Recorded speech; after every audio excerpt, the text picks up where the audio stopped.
Hi, I'm Mike. Hey, I'm Kelsey. We're into telling you stories. Sometimes funny, sometimes awkward, sometimes creepy or sad, but who knows? Every month it's different, but no matter what, you'll be asking yourself. Okay, WTF? Welcome, friends. Hey, Mike. Oh, hi, Kelsey. Can you believe that this is episode 5? No, I can't. You're lying. I'm not lying. I wish I was lying because I wish this was episode 500. Whoa, that's crazy. Crazy. But glad to be recording, glad to be here. Episode 5, half of my lucky number, which is 10 for anyone who's not ready for math. I never knew about you. Yeah, lucky number 10. All right. What's your lucky number? I've always been partial to 11 or 13. Oh, like 1111 or like bad luck 13th floor, but good luck Mike. Mike. I'm just always drawn to things people tend to have like superstitions about. So I Oh, kind of so have like like a thing. you like crows, you like elephants with their trunks turned down. I like Cool. crows. I was probably too old to play Pokemon, but when I did, I always chose the ones that people hated. Oh, That seemed interesting. I like animals that people don't seem to like a lot of pests.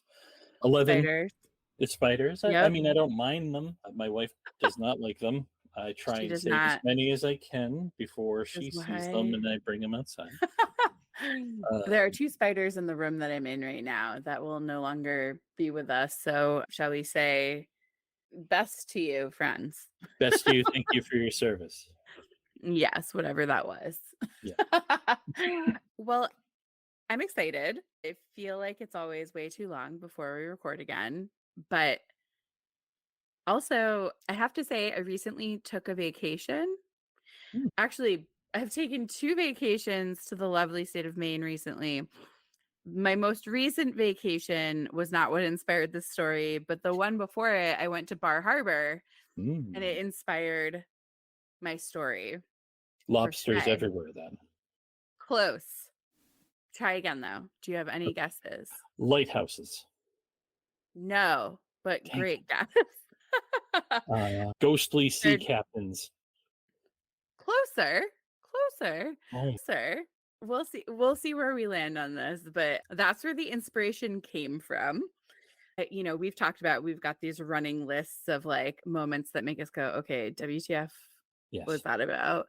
And this was mine for this one. Made the top of the list. I can't wait So, to hear about it. well, we'll see once we get through this what your thoughts are for sure. Lots of great resources on this one from RMG, which is a UK-based situation, Smithsonian Mag, of course, Wikipedia, themarysue.com, Ricto Morton, another UK, lots of UK for this one. History Extra, more Wikipedia, Bruminate.com, The Independent, and that's pretty much it. Lots of great stuff here. Don't look too closely, even though you have, so now you know broadly what we're talking about, I think. Sneaky. Let's dive in. All right. For my story this time, we are going to embark on, I suppose I'd say, a thrilling journey into the madness of maritime history. Okay. Basically, to explore the tale of 2 pirate queens, or really just pirates, but I'm going to say pirate queens. So let's set sail.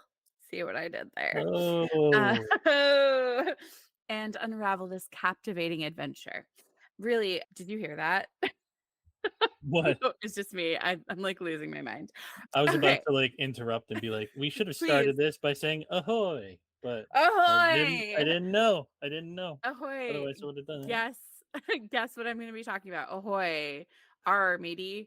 Anchors away on your podcast. Anchors away. Oh no, it's going to be the pun podcast. Yeah, I'm keeping all this in. I control the editing and it's all. Oh, you do? Oh boy. Well, ultimately, it's a tale of two women and more extraordinary women who defied societal norms and ultimately left an indelible mark on the world of piracy. So, before we dive in, I'll set the stage.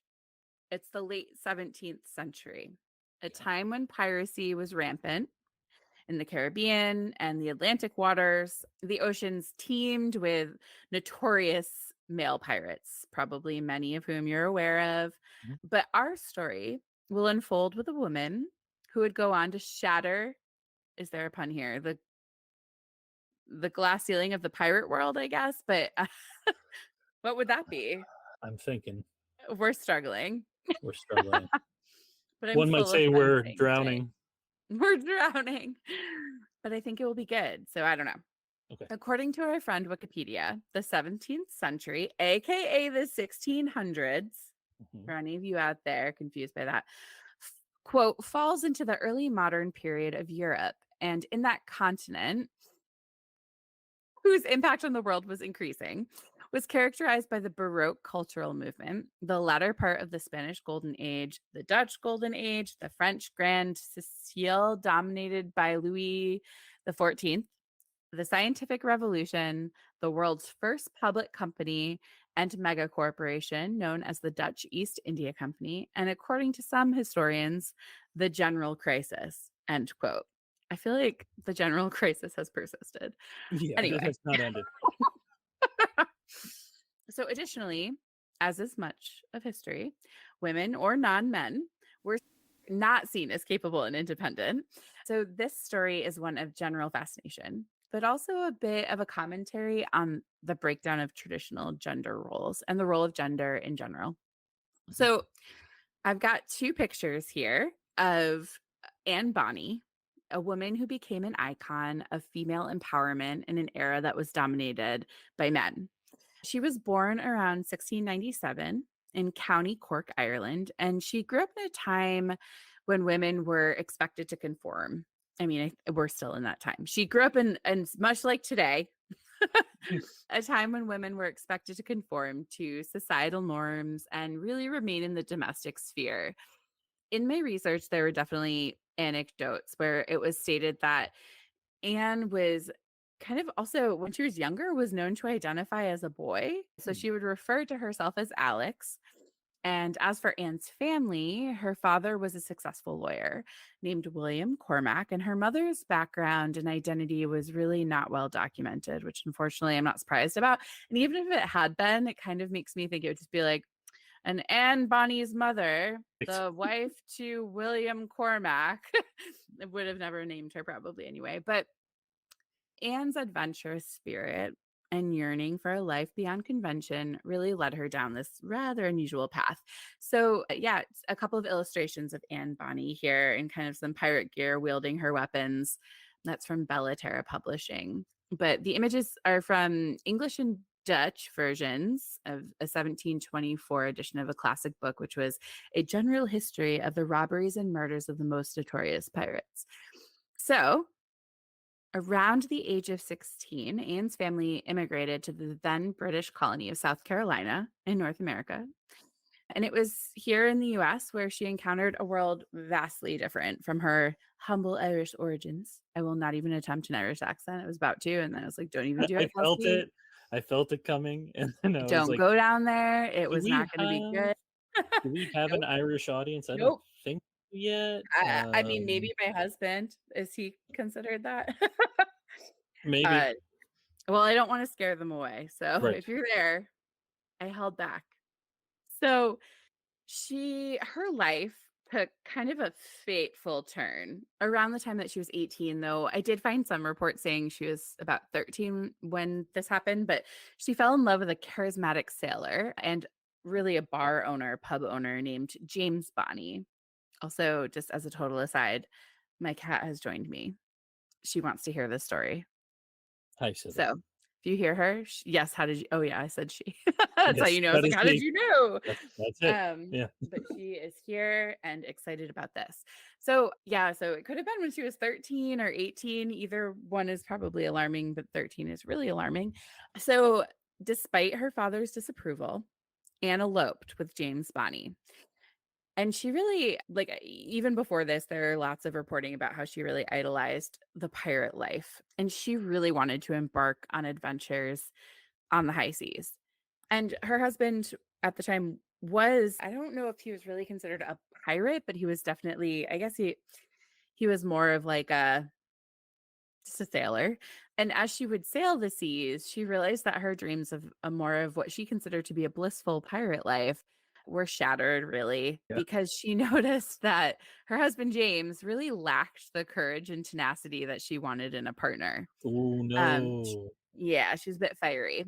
So, and really to every account I was reading, their marriage was plagued by abuse and it was just super tumultuous. So, her more adventurous spirit and just involvement and interest in pirates and piracy Mm. really clashed severely with James's disapproval of that lifestyle. And she was super unsatisfied with what she considered to be his meekness, that she sought solace and inspiration elsewhere. So it was during her high sea travels that she encountered the infamous pirate captain Calico Jack Rackham. Have you heard of Calico Jack Rackham? I don't think so. Calico Jack. Well, Jack was a charismatic and daring figure. Let's see if I've got a photo of him. I don't. I mean, okay.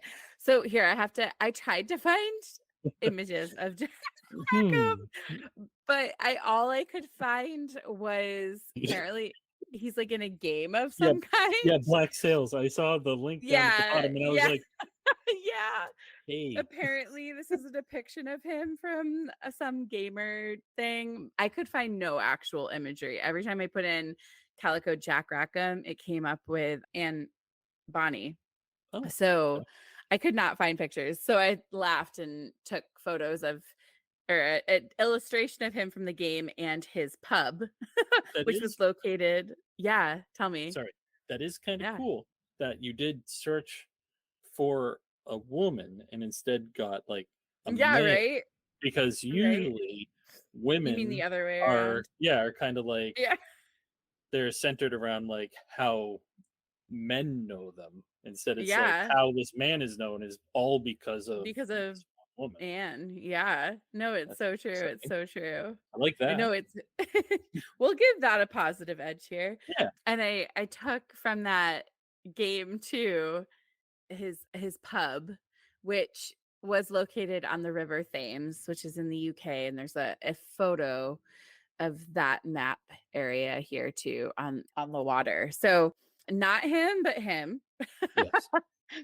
But he was charismatic, he was daring, everything she wanted.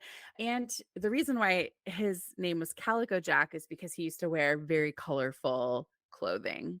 Gotcha. So she was captivated by his audacity and his charm. He was really the antithesis of her husband. And so she made this life altering decision and she left her husband, James Bonny, and she joined forces with Calico Jack to embark on a life of what she felt was true piracy. Hmm. So, with Anne Bonny now an integral part of Calico Jack's crew, she proved herself as fierce, or more so, as any man on board. She quickly earned the respect of her fellow pirates and was proving her worth in numerous battles and raids. And as a female pirate, Anne became a symbol of strength and determination in this world we have here where women are often relegated to these supporting roles.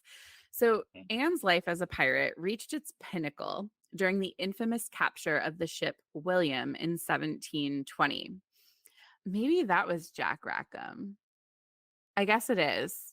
Yeah, it's a woodcut of him. Maybe that was the only photo I found. I struggled, is all I have to say. So on the It's screen now, okay. I've got It's good. Jack Rackham as from a 1725 edition, that same general history of the pirates from Charles Johnson. Mhm. And then there's an illustration or some sort of art that was done of representing the William, which was the ship that I'm about to talk about, but on the high seas here. So her life really reached her pinnacle as a pirate in 1720. So they captured the William. And according to Wikipedia, this was considered a single ship fight between Calico's crew and an English privateer named Jonathan Barnett in Jamaica. The ship was attacked by Calico Jack's crew, which included Anne Bonny. But what made this particular encounter legendary was not just the victory itself, but the revelation that two of the pirates fighting valiantly were women.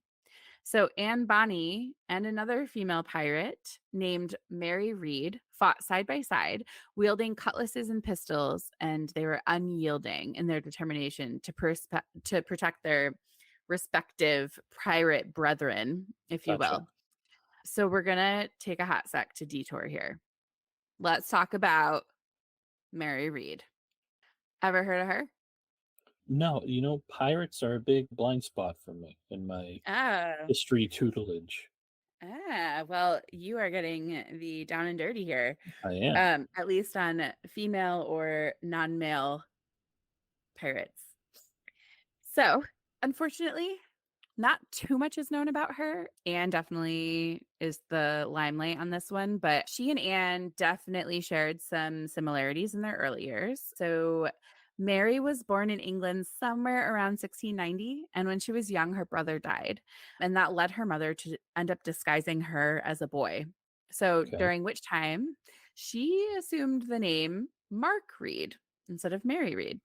And that was all in order to inherit his estate because women weren't allowed Right. to own property at that time. So in her teen years, she joined the British military and even fought in the 9 Years' War before Okay. leaving that life behind. I know, right? It's like, I'm like, it's like not much is known about her. And then there's like these facts. And I'm like, how do we not know anything else? But so she fought in this 9 Years' War and then left that behind and really just turned to piracy in the high seas. So kind of sounds familiar in some ways. So I've got some illustrations here of Mary Read from that same book that the English and Dutch 1724 editions. Fierce in her pirate gear. And so we're going to go back to where we left off. So Mary and Anne met during the capture of William, that ship. And as an aside, there was actually speculation about an intimate relationship between them, though there's no concrete evidence that necessarily exists. A professor and historian, Kate Williams, explained in an article for The Independent that, quote, lesbianism was not made illegal in the Victorian period, not Right. because Queen Victoria didn't like the idea of it, but instead due to male ministers being anxious that drawing attention to it could encourage women to try it and Yes. subsequently endanger the patriarchal order. So that's fascinating that they didn't outlaw it specifically because of that. But whether it was romantic or just an intense female bond, I don't know. No one knows. Who cares? All is welcome here. But good for them either way, finding Yes. their person onward. So in 1720, Anne and Mary's piracy came to an abrupt end when their ship was captured by a British naval vessel. Both women were captured, arrested, and ultimately sentenced to death. Anne Bonny's actual fate was seemingly unclear, though. Historians do not seem to agree on whether she was ultimately pardoned due to her claimed pregnancy at the time that she was arrested, or whether she was in fact executed. She just kind of seemed to disappear from historical records after the point of her arrest and imprisonment. Sadly, it's unknown what happened to Mary Read. Some historians believe she died of fever while imprisoned, and others believe she died due to childbirth complications in prisons because, oh, yeah, did I mention that both women claimed to be pregnant after Okay. their arrest? All right. And during their trial. So some of the historians were like, oh, they just claimed that to try to get pardoned. And others were like, no, it was actually true. Who knows? Yeah. Yeah. Yeah. I Gotcha. mean, kudos to them as all madness. Their courage and ferocity struck fear into the hearts of their enemies, for who really could have anticipated that among this male dominated crew stood these two women as capable and fearsome as any of them were on that ship. So it was really an unprecedented display of female strength and resilience that did earn Anne Bonny and Mary Read a place in this pirate folklore that has really endured for centuries. That professor and historian Kate Williams stated in an article by Maya Oppenheim for The Independent, quote, they broke gender boundaries and stunned people at the time. They were trailblazers in an incredibly male dominated society who forged their own way. They were lovers, maybe, and both fluid, moving between living as men and living as women. And if And it is true, they have been forgotten from history. They lived determinedly and followed their hearts, both in being pirates and seeking their own destiny, but also following their desire to love each other when society demanded marriage. They were written about all the time, but you see a fear of them creeping in, a desire to downplay or ignore their story in the history of piracy. And I think that it's because writers in the later 18th century and 19th century worried that women, we're supposed to know their place as wives or servants, might get some ideas about living as men's equals and love Mhm. for each other. So, before I wrap it up, I thought, it was really interesting because I when I was on this vacation, I was like, oh, pirates, because they were talking a lot about pirates and pirates on a Puffins tour that I went on. And none of the pirates they spoke about were women. So then I asked my husband, I was like, do you know anything about like the first female pirates? Who were they? Like, what was that? And he's like, I don't Yeah. know. And I was like, I really don't know either. Like, I've heard all of these other names. And so that's what ultimately made me look. But when I kept typing in the first female pirates, it kept coming up with Anne Bonny and Mary Read. But then I dug a little deeper and nah, I'm not so sure they were the first. I think that they were just the first Anglo-Saxon European pirates that get the Right. most attention. So I did find a whole list of non-white, non-cis male pirates from over the centuries. And there were three of them that I kind of took note of here. The first one was Dido, around 800 BC, the legendary founder of Carthage, sometimes considered a pirate since her legend involves her leading a sea expedition, raids, and the kidnapping of a large group of women. And there's a picture of her and a painting of her, and then also there's a sculpture of her as well at the Louvre. So the next one being Saida al-Hurra, which was she was from the mid 1500s, known as the ruler of the western coast of Morocco for over 30 years, and a powerful Barbary corsair operating out of a location near Morocco. She was allied with the Ottoman corsair who operated out of Algiers. She raided Christian ships from Spain, regaining wealth her family had lost during the expulsions of Muslims from Spain. And much of the wealth was used to revive where she grew up or where she kind of reigned. And her name really means a woman who exercises power. Oh, Yeah. So she had a lot of pirate vibes going on. We got some paintings of her on the screen, but this was so long ago. Who knows? Kind of like Dido, but right. ish. And then the last one I want to highlight is Zhang Yisao. Early 1800s was when she was active, the wife of the pirate Zhang Yi. She participated in his piracy from the time of their marriage in 1801 onward. And after her husband's death in 1807, she took command of his powerful Red Flag fleet and dominated the South China Sea, both militarily and politically. She enforced various pirate codes and made the rape of female captives punishable by death, which is really awesome. Yeah. Yeah. So, and she ultimately surrendered in 1810, but she was allowed to retire in peace. Hmm. So that was kind of cool. So I will end this story with an interesting tidbit. So Anne Bonny and Mary Read were immortalized and forever commemorated with a statue in 2020. The statue was unveiled at Execution Dock, which was a place where pirates and smugglers were executed for more than 4 centuries. And that was in Wapping, East London. So the statue of Bonnie and Reed will ultimately be taken to Berg Island. It might have been by now already, I'm not sure, which is off the South Devon coast, which is where that coast saw pirates come and go for centuries. So I really can't think of a better way for them to kind Yeah. of be together forever and piracy and perpetuity. Say that 10 times fast. No, thank Piracy and perpetuity. But yeah, on the screen is that those are beautiful. sculpture. Right? They're It is a gorgeous. really interesting sculpture. So that is the story of the quote unquote first female pirates, pirate queens, not really the first, but two interesting ones. Please look up other ones. There's actually quite a lengthy list, and you can get all of our resources in the show notes in the deck that we provide with all the pictures and everything. So if you go to the Wikipedia link, I have one of them is a lot of female pirates from over the centuries. Really cool stuff. Just less information on a lot of them, Yeah, but very cool nonetheless. absolutely. So you mentioned you found this rabbit hole in Bar Harbor. Was there a lot of Mhm. pirating up there? There was some pirating. I'm trying to remember one of the stories that was told, and I honestly just kind of like passed out mentally because I was like, okay, one, I was looking for puffins, but two, I was like, okay, enough with all these like male raiders. They Yes. exist today too. So I kind of just got curious about female pirates Yeah, and tapped that's cool. out.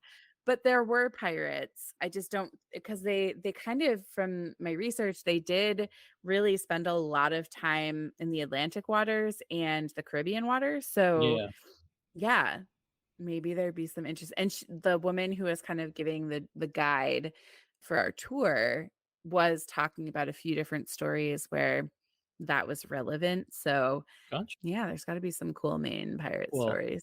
call to action for people Hmm. in Maine or anywhere, really. If you Yeah. know any fun pirate stories, send it our way. Was your great, great, great, great something a pirate? Let us know. Let us know. Yeah. Yeah. So, pirates, piracy in perpetuity. Piracy and perpetuity. It's interesting where we have alliteration with those P's because my story also Oh. has alliteration with P's in it uh, Oh. early on. Uh-oh. Yes. So, nice segue, Mike. We're going to talk about some story sources. We have dau.edu. Very fun and exciting contracting and acquisition during World War One. That sounds so exciting, doesn't it? I'm s- I'm peeking some of these and I love Yes. this Yes. story. Of course, as always, Wikipedia. Got some history.com. We got some Boston Discovery Guides. So we're going to be some Mm. Massachusetts locals might be happy. History Today, NPR. Love me some NPR. Mm-hmm. Freightwaves.com. That's kind of more like nautical in nature. Mm. Hey, nautical. Oh my God, a pun from your story. Those two ladies were nautical by nature. Sorry, like naughty by nature.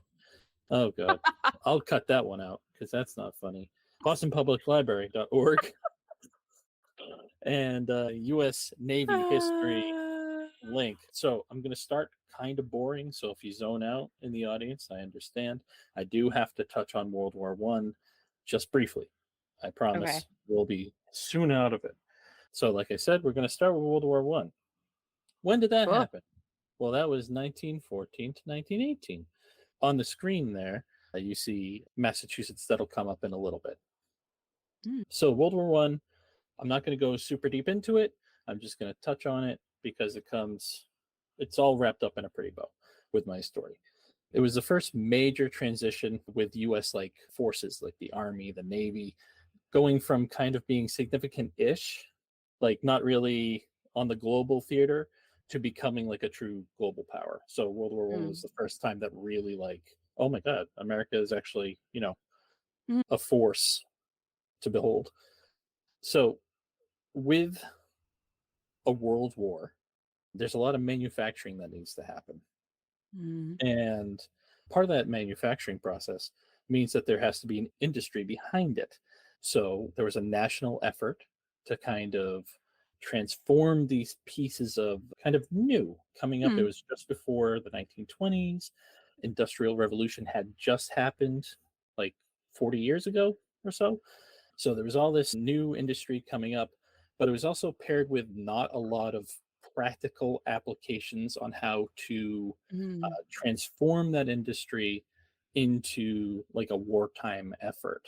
So where my alliteration with peas comes from is the phrase proper preparation prevents piss poor performance. And that's pretty spot on here because what we have is this industry is like a whole bunch of different bureaus that were kind of like semi autonomous. So they kind of ran themselves and were like the government like kind of peeked in, but not really. So those bureaus worked great during peacetime and Mm. they could not like learn how to communicate or talk to each other during this wartime effort, a major like global wartime effort that was World War One.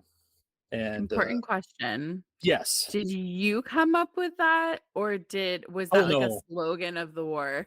No, it's not a slogan of the war, but Oh, I think I've heard that since like high that's school. funny. Oh, You know right. You what? did tell us about the Y2K story. So maybe Y2K. It might have been the nuns in the Catholic school that taught me about that. I was like, did your dad teach it because of the Y2K thing? No, no, I think this may have been the nuns. So again, proper preparation Mm, prevents piss poor performance. So the bureaus, they really prided themselves on getting like their individual companies that made up the bureaus, because the bureaus were mm, kind of like an umbrella, and then there were all these little companies that fell under them. mm, So a lot of effort to make sure that these companies rose up to make the bureaus more powerful versus kind of like a joint effort and like, hey, we're all in the same nation. Maybe we should coordinate and work with our allies and That's provide like too stuff. sensical. That's Too too sensical, but it sensical. was also kind of like America wasn't really used to it. We were more used to Mm. like fighting in our area and not so much like Against each other. we always fought against each other and like people who Ah, came here we were like no, but this is the first time we told the world no. There was a big philosophy of these individual companies that was like we have to do everything the cheapest we possibly can and the fastest we possibly can to get these mm. big wartime contracts, which was like so much money was being thrown around and just being like how can we get some of that sweet sweet money. So there were a lot of excess profits from these individual companies because they took any available shortcut they could in like producing the goods, but then would also charge as much of a premium as possible, either to like Mm. our government or to other governments that were contracting with us. Okay, that's all I was going to go into with World War One. That's all the history you need to know now. Foreshadowing. Sweet, sweet. Sweet, sweet foreshadowing. We're going to go to 1915. Mm, So America was in the war, but we're going to focus on a specific company, and that is the United States Industrial Alcohol Company. Henceforth, I'm going to call it the USIA. So if you hear USIA, that means United States Industrial Alcohol. mm. Um, Question. yes, We had an alcohol company. Is this not during like prohibition times? Ah, that's Prohibition does coming. come Okay. into it. Okay. Yes, but this was Okay. 1915 before Prohibition. Okay. Uh, So that Prohibition was was like after the train too. 1920. Yeah. I think it had been enacted at the very tail end of 1919, Mm. but it was really like 1920. Okay. So USIA knows they want this sweet, sweet money, right? So they need to be able to push more industrial alcohol production. Mm. And what is industrial alcohol used for? Because it doesn't really, you're like alcohol, like are people just gonna like drink through the war? Like, yeah, that's maybe something, but actually, uh, Sickness. that's a great idea. But they actually turned sugars like Mm. sugarcane or molasses into an ethanol, and then would further Mm. refine that into a key component of Mm. artillery called cordite. Yeah. And cordite is a smokeless gunpowder that's used in things like ammunition, like I said, or like artillery shells. So something that Interesting. is definitely going to be used and was like a key component Hmm. during the war, especially in World War One. These were really starting to like ramp up. So USIA has a subsidiary company called Mm. Purity Distilling Company. And the Uh-oh. reason I have these maps up of Massachusetts on the left is just like a map, like 1919 ish map Mm. of Massachusetts. And then I have a zoomed in map of Boston. And in that red circle is the north end of Boston. Mm. Purity Distilling Company chose this location because it was very close to the harbor. It was harbor on Mm. and also was close to a lot of the railroads. So, what they would do Mm. is they would take the molasses, have it stored there, and then they would use the railroads nearby to bring it to their distilling factories that were in East Cambridge, which is pretty nearby Mm. where that red circle is. But they needed a place to store these goods, this molasses that they would eventually turn into that ethanol and then would turn into that cordite. Mm. So they needed someone to build it. and they didn't want to spend too much money. So they said, let's look inside the company for someone who seems responsible enough to be able to Uh-oh. build this storage facility for a great big company. So they hire a man named Arthur P. Gell. Was he a builder? No. He was the financial advisor for the Oh, company. great. Yes, Perfect. to oversee the construction of a massive molasses storage tank. This tank was huge.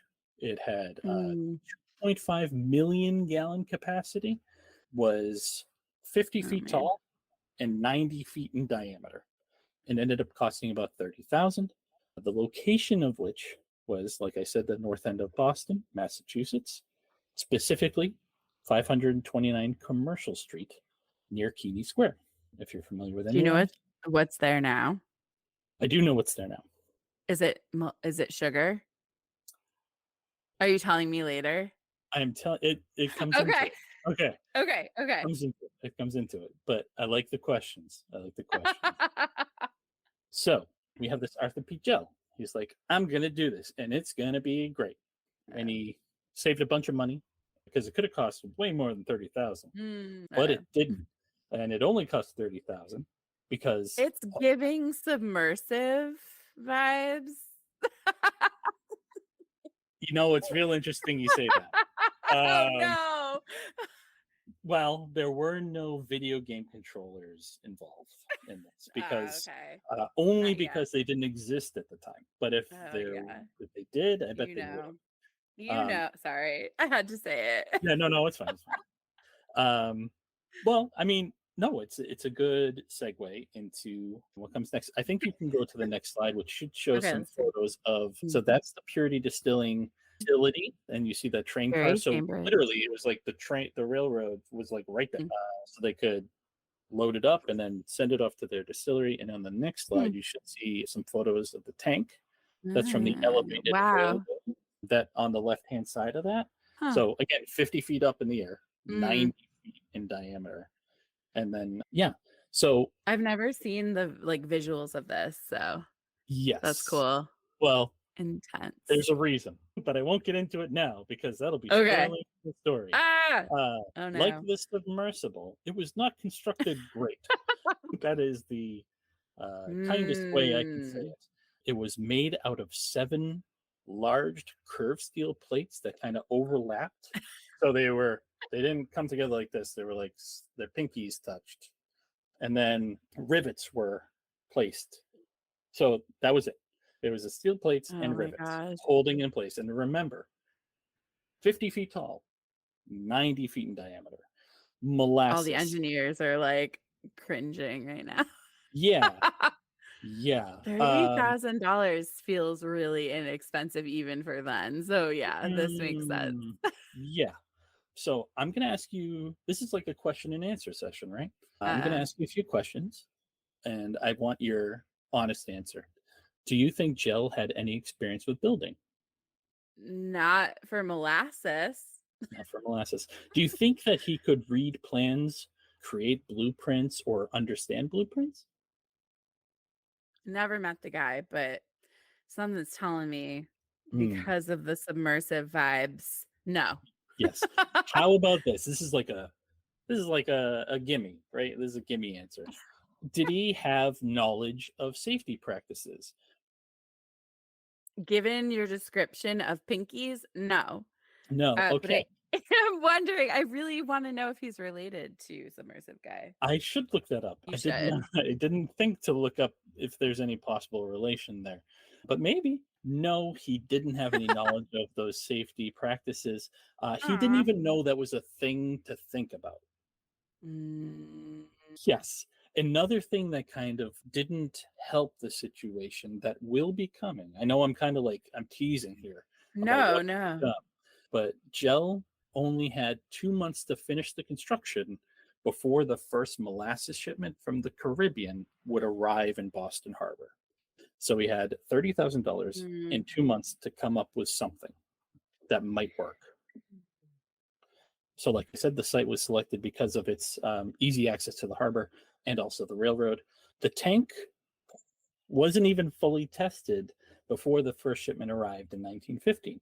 Gell thought that a proper test would be filling it up with water to only 6 inches deep. And again, 50 feet high, Wow. 90 feet in diameter. I'm sorry, but I get that he doesn't know these things, but like I would imagine if I was a builder or like someone who had to execute on this, I'd be like, hey, question?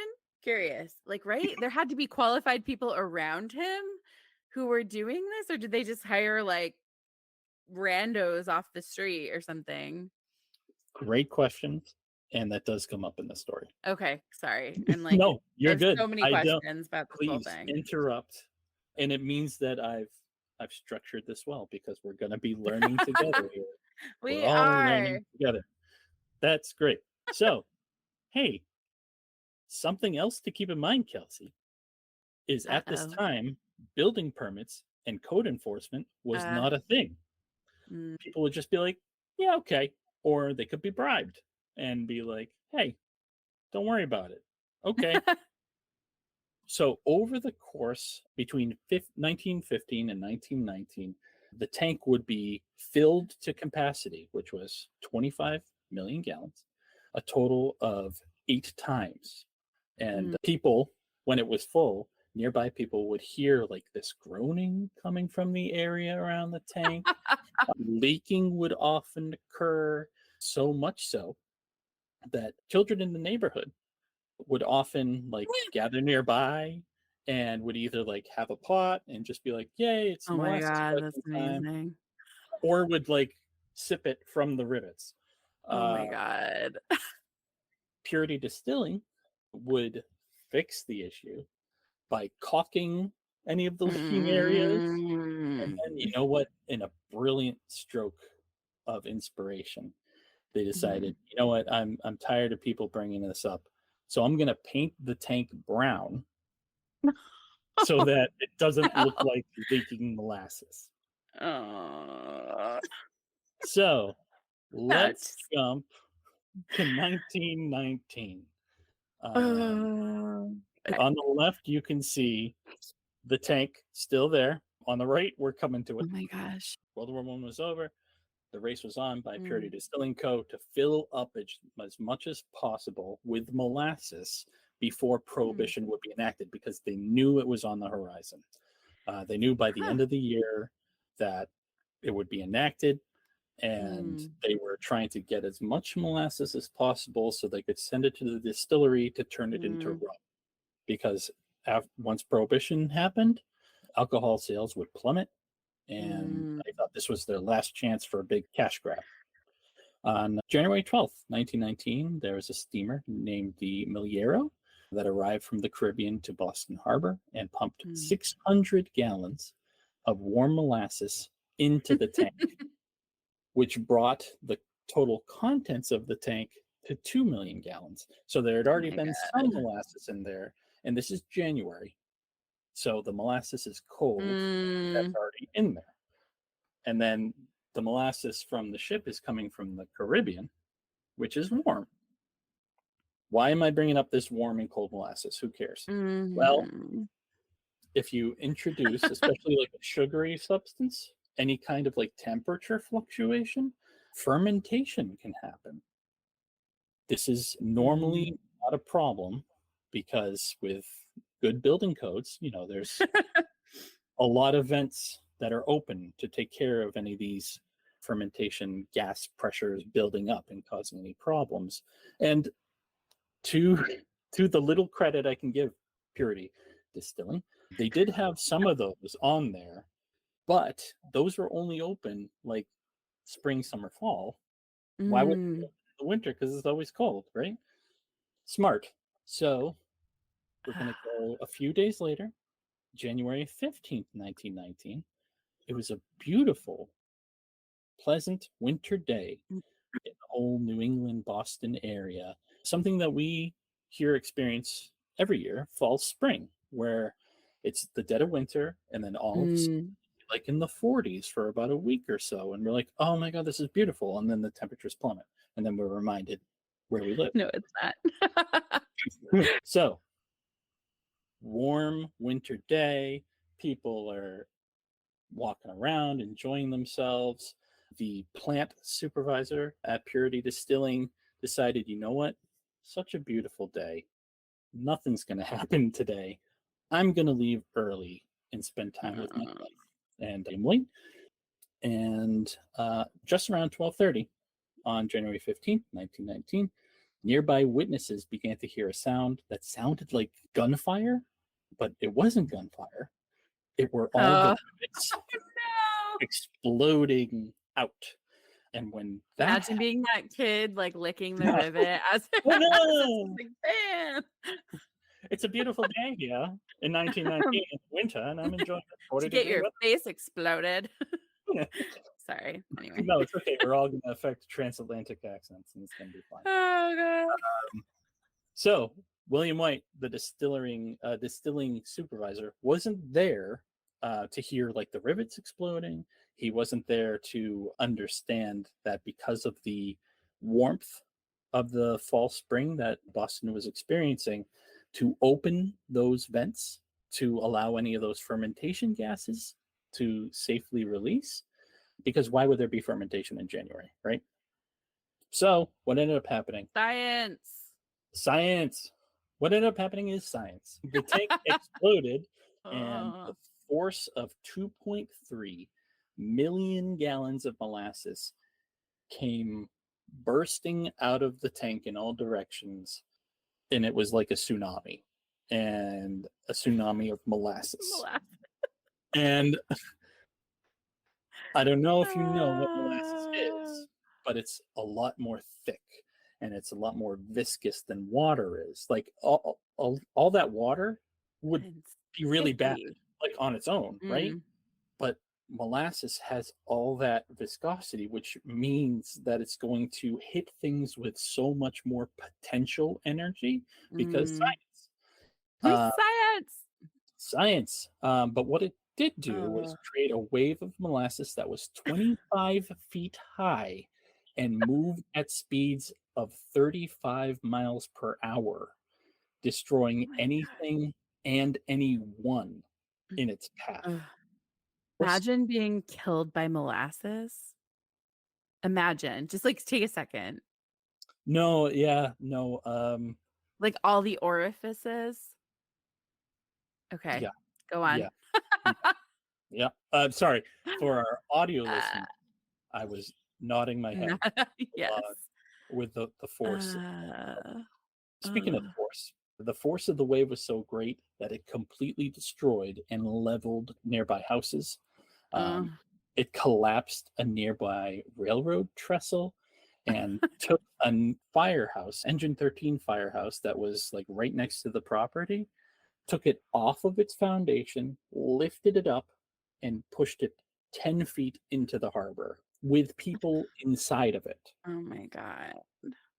So you can see on the slide on the right-hand side, that's some aftermath of it looks insane, like the amount of destruction. And even on this next slide here, this is that railroad trestle where you can see part of the rivets and part of the tank just slammed into the railway. And thankfully, there was a conductor at the time that was going across on the train, was able to stop in time and got all the opposite sides to be like, well, the bridge is out. Like, you cannot come or there's going to be an issue. So the first to assist were 116 cadets from the USS Nantucket. That's the ship on the left-hand side there. I will mention that the slide does call that the USS Ranger because at the time, 1876, that's what it was called. It would be later recommissioned to the USS Nantucket in 1918. Nothing very like crazy about the ship. It was like a training ship that just stayed in the harbor kind of thing, like the Constitution kind of does, except we don't take tours on the USS Nantucket. So the Nantucket was moored nearby. The lieutenant commander, Howard Copeland, had actually witnessed the storage tank explode and immediately rushed to offer aid and called everyone to their, to help. The molasses was so thick that it was almost impossible for any aid workers. So we had those sailors, we had police that had been called. There had actually been like policemen that were nearby, like on their patrol beat, that had to run away as the wave of molasses was coming towards them.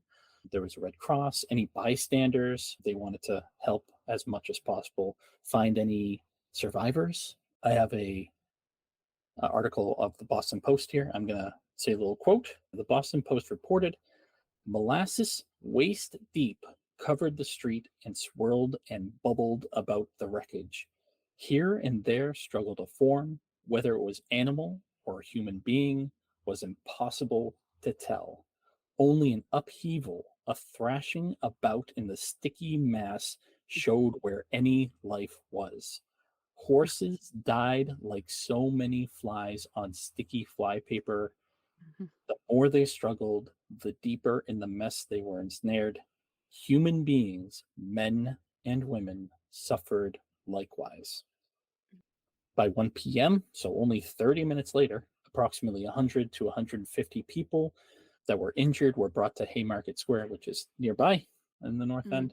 There was a relief station that was hastily set up to take care of any wounded, gather anyone that had passed.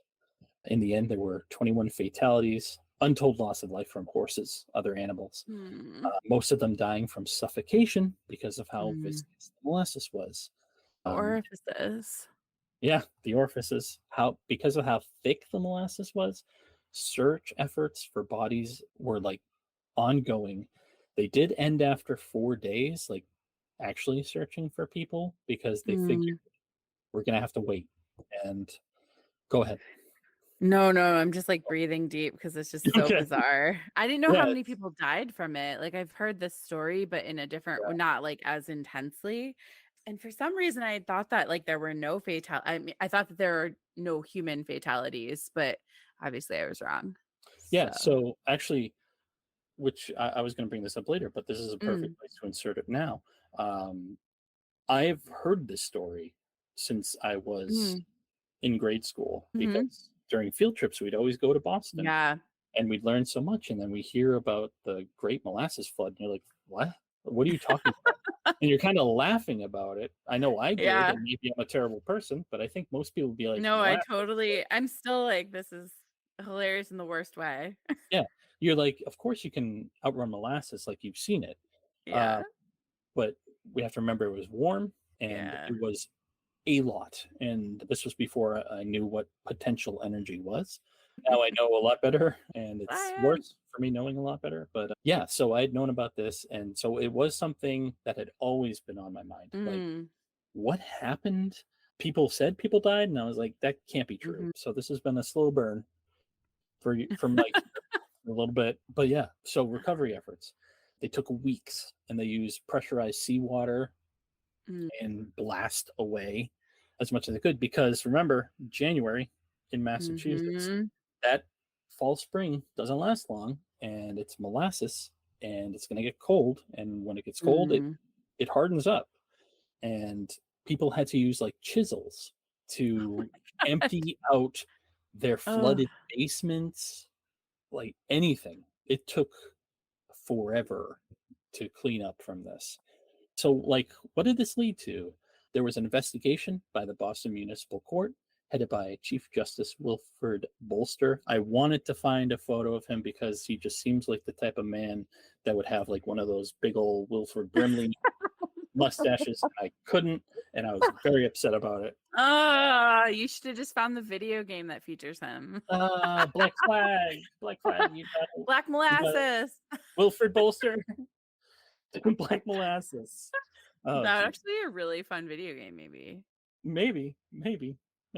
Yeah. Um, So, Chief Justice Wilfred Bolster found that the disaster was due to the company's negligence and held Mm. USIA to be guilty of manslaughter, because USIA was the umbrella company underneath Ah. it. So, but they were like, nah, no, it wasn't.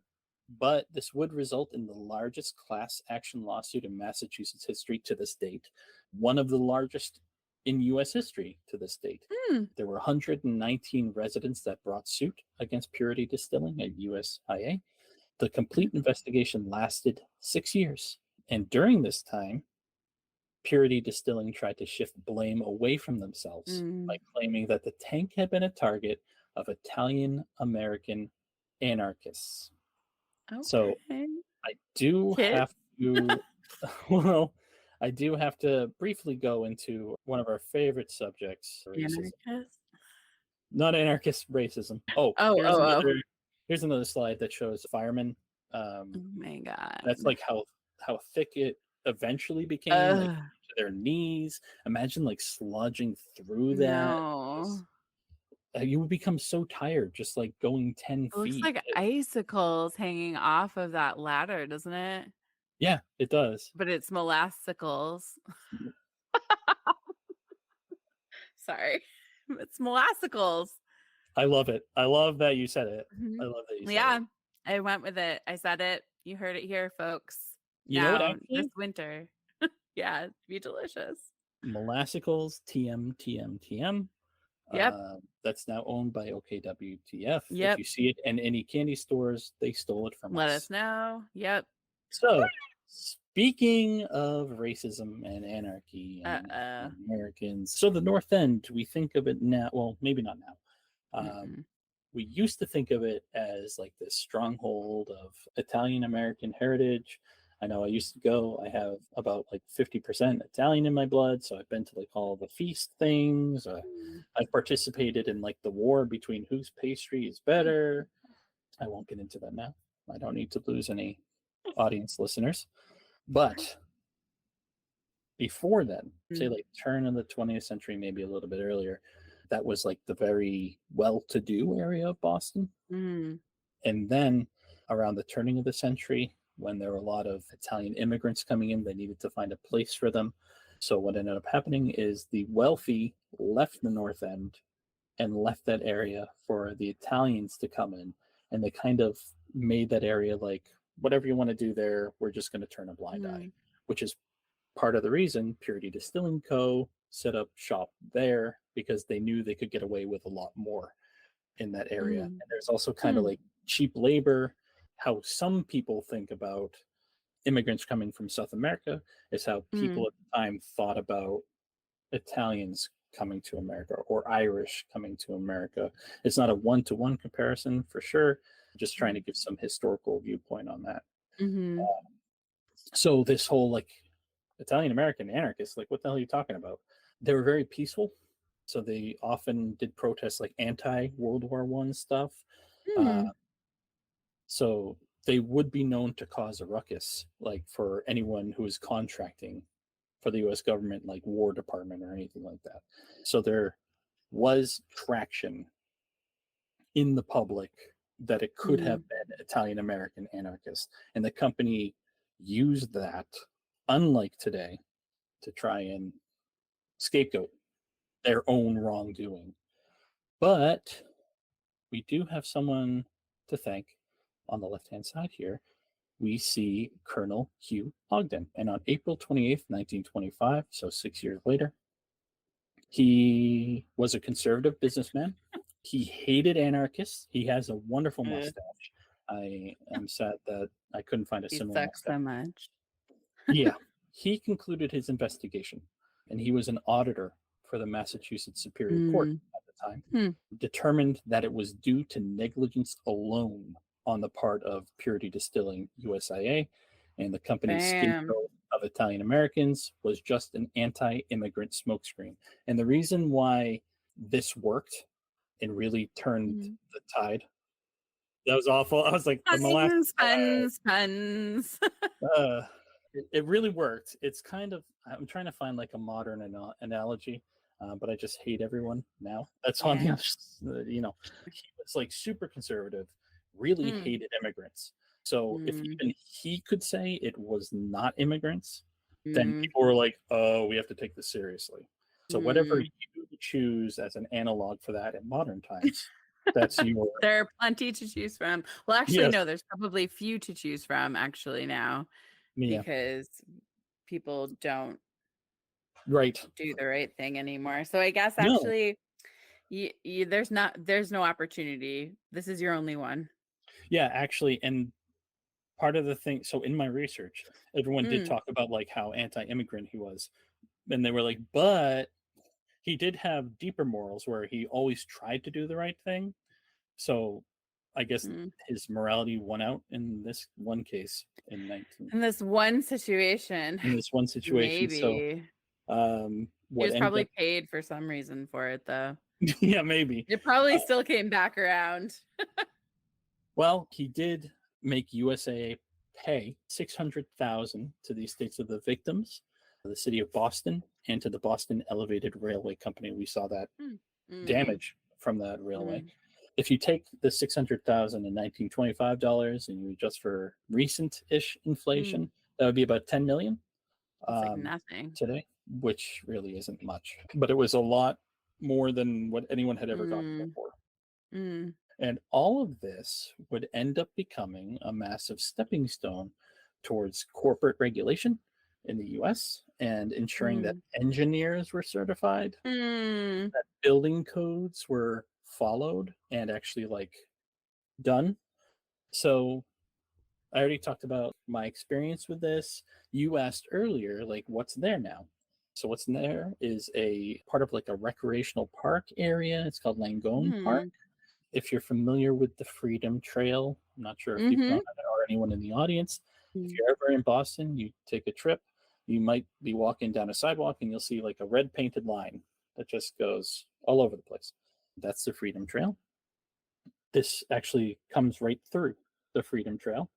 This plaque itself, you kind of have to duck down and look down a stairway to be able to see it. So it's not anywhere prominent, but it is located right near, actually, where the railway would have been, the elevated railway. Where the tank Hmm. itself is a baseball diamond where kids play baseball. So just interesting, Mm. something I'd always heard, and there was like always this folklore. I don't know if you ever had it, but there were like teachers would be like, they say on warm sunny days Oh you can still God. smell the molasses. And I don't Oh. know if I did this because like I was told about the molasses, but I Mm. swear, like when I was a kid in the 90s, hanging out near the science museum, is that I smell molasses? it. I smell something sweet nearby. It's like So, what made Boston so sweet. Oh. whoa, hey, Oh. 21 deaths. I wonder if anyone bottled it up a little bit and like kept it. It's gotta be. There's gotta Gotta be. be, right? There's gotta be pieces of it in different places. I don't know. I don't know, but Wild. the Boston Public Library had like tons of the photos. The photos that were on Mm. my sources were either from Wikipedia or part of archives from the Boston Public Library. They're pretty good about that. I'd be really Mm. surprised if like any of the museums, there's gotta be one. Someone had to collect a vial, and it was when they're like, great. I mean, all right, if you're in Boston and you live in a home that would predates this molasses situation and it's in that area, please start tearing down your walls to see if anyone hid a vial of it in your walls. Just go at it, sledgehammer, whatever you need, because I would like to try it. Thank you. Yeah. Well, it can't have been in the immediate area because those were all decimated Gone. homes. All right. In Um, the immediate far enough area where you could have collected a vial yeah. and hidden it in your walls. I would like that. Yeah. It'd be very interesting. I'm interested. I can't have been the only one. I know, Kelsey, you said you've heard this before. Mhm. I talked to my wife about it. She's not from Massachusetts and she had never heard Mm. about it. Um, I, Oh, I talked to your husband about it and he had never heard about it either. what? That's what he told me. Wow. Maybe he's Yeah, lying. doubt it. Um, He probably hasn't. Even though I'm like, all right, so how good was your engineering program if you didn't learn about the molasses fail? Also, yeah, you said that engineers now had to be certified. I'm sorry. How many people that call themselves engineers, like that is their job title in this country, who have never had a moment of any type of education, who build things that people could die in, is astounding to me. So, so many. And yeah.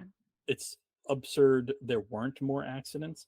And it's Yeah. kind of crazy because outside of like the Massachusetts area, most people have no idea what this is. So crazy. Like you I would feel like think you it'd should be taught. have something about this more in Boston. Don't you feel like there should be something more intense about it? Yeah, and seriously, this is all that's left there is that little plaque on the anniversary in 2019. They did have a little, like, not like a celebration of life, but A just a memorial. commemoration, I guess. And God, they I like, hope it wasn't sponsored by a molasses company. can you imagine? USIA, Oh my maybe the God. USDA, maybe that's who did it. Yeah, there we go. Comes back. Yeah, yeah, but there should Huh. be. I mean, like 21 people died, and Yep. that's awful. And And horses. I was thinking all about the animals, and I was like, can I say that Yeah. I feel worse about the animals? But No, because people are no, terrible. people are terrible, and so were some builders and financial advisors that they were builders in 1915. So that is my story. I'm going to take us back here a couple slides Please do. to this slide that features the January 16th Boston Post Yes. newspaper. My favorite part of this is the area where it says, "No escape from gigantic wave of fluid." I couldn't stop reading that over and over. And I was just like, we know it kind of fluid, and that just leaves it open to some weird interpretation. Yes. Uh, I just feel like they could have just said, there's definitely space to say giant wave of molasses. Well, yeah, and they say molasses in the headline too. Yeah, and then why do they switch to fluid? Did they find out it was made of something else as well? Like, I don't know, but also it just sounds so icky. Like a gigantic wave of fluid. I don't know, just It sounds, yeah. it's so Don't, I couldn't stop looking at it. I was obsessing over that the whole time that you were talking about this. it does seem like something you would not want to Google search, like on a work computer. Yeah, if Um, yeah, NSFW, don't type that yeah, in. don't do it. Don't look for this Um, article. it's funny that you mentioned like you couldn't stop reading that part of it. I was like obsessed with the ads down on the bottom, um, Mm, like those two fancy men in that little what were box they there doing? next to I the can't Boston see it. Tavern.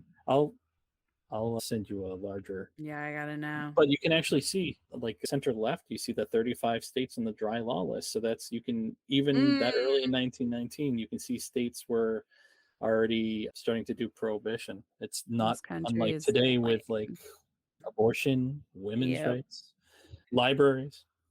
Yeah, what a But scary place to live. History yes. repeating itself in the worst way. Hmm. It's just all one gigantic wave of fluid and shit. Coming for it. Gigantic wave of fluid coming for us. It's Your like, fluid of choice. yeah, ew. I'm gonna say gack or Yeah. phloem. Do you remember phloem? Oh, I do remember phloem.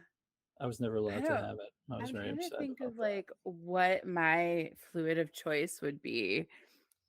Like, so are you saying if you had to have a 25-foot wave of a fluid A coming at fluid. you 35 Yeah. miles per hour, what would it be? Mm-hmm. What would it be?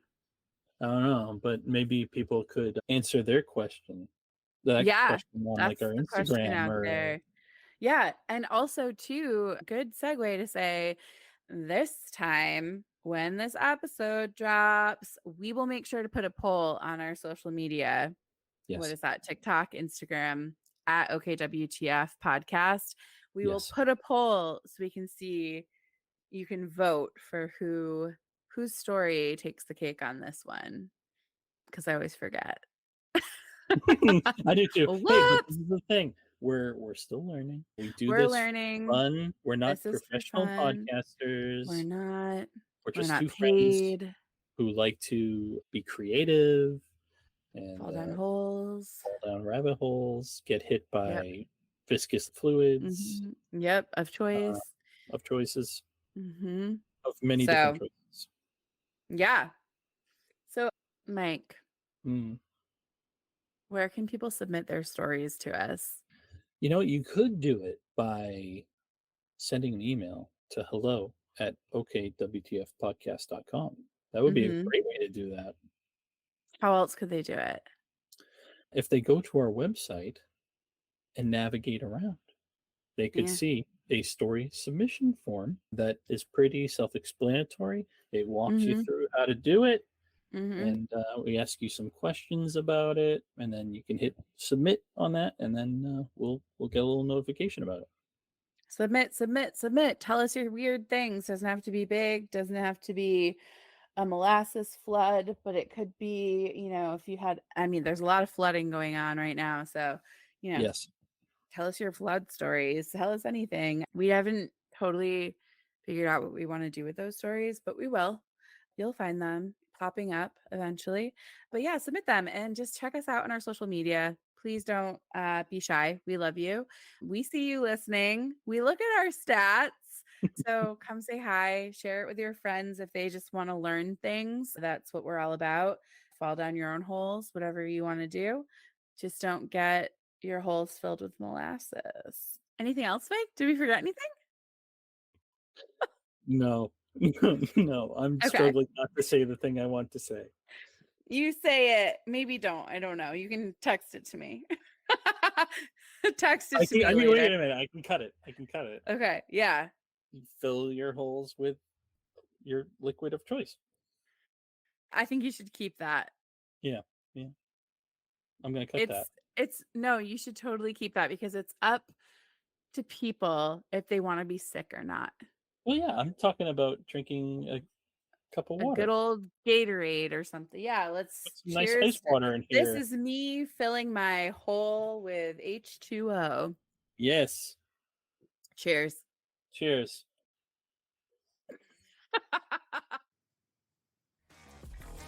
Thanks for getting weird with us. Submit your own OKWTF stories for us to share by visiting www.okwtfpodcast.com.